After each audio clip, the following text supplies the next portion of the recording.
J'ouvre le bouton ou pas? Ouais. Très bien. Dans l'idée, c'est que Je me pose là. oui, voilà.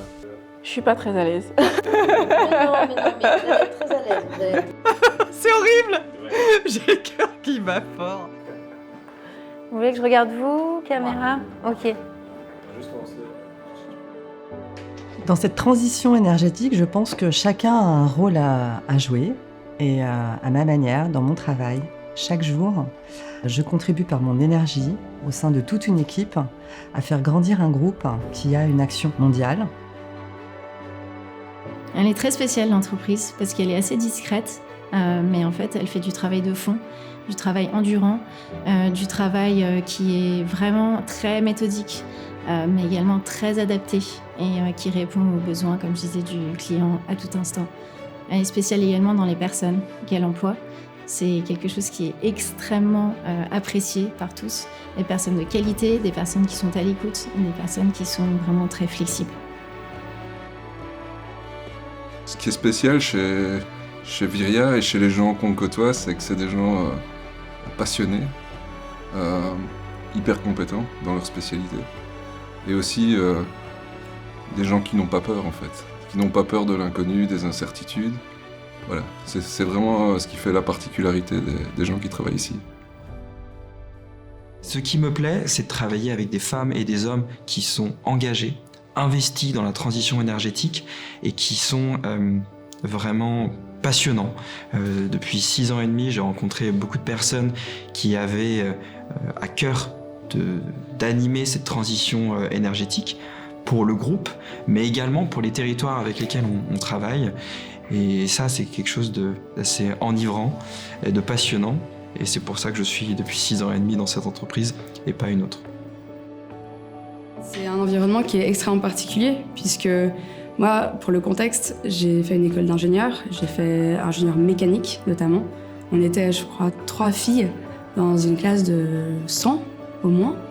Donc forcément, j'étais face à des personnes qui parfois allaient avoir des a priori. Et en arrivant dans le groupe, j'ai pas du tout reconnu ça, j'ai pas du tout vu ce problème de a priori ou de être une femme en fait. J'ai juste été considérée comme une personne, comme un ingénieur. Et pour moi, c'est ce qui change tout en fait. C'est se sentir comme dans une famille, se sentir comme dans un endroit où on se sent très bien. Alors que ça faisait à peine une semaine que j'étais là, je savais que je voulais rester.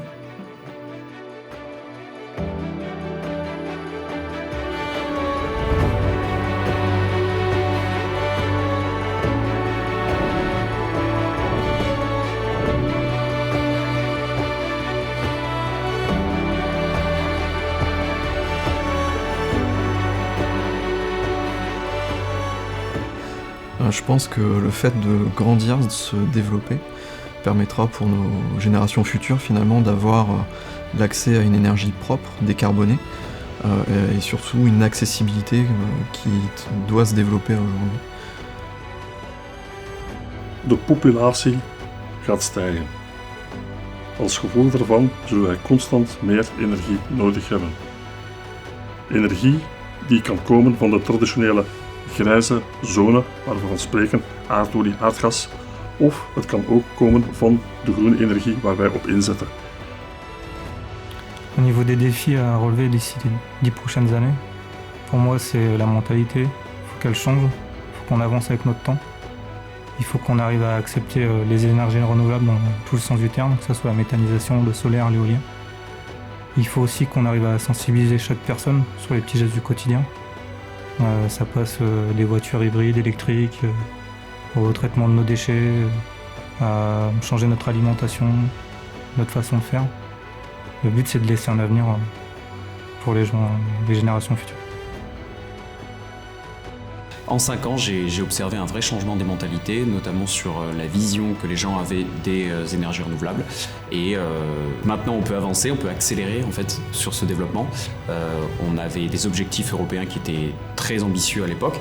Ils ont été ralentis par toute une inertie en fait due à l'opinion.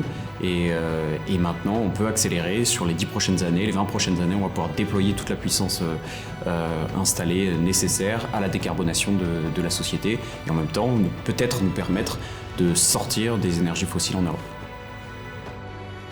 I think what makes us special is the passion and positive energy from its team members. We go for it together.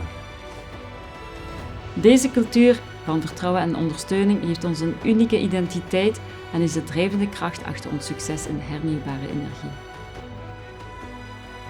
Alors je vais reprendre une citation de Antoine de Saint-Exupéry qui dit que nous n'héritons pas de la terre de nos parents, nous l'empruntons à nos enfants.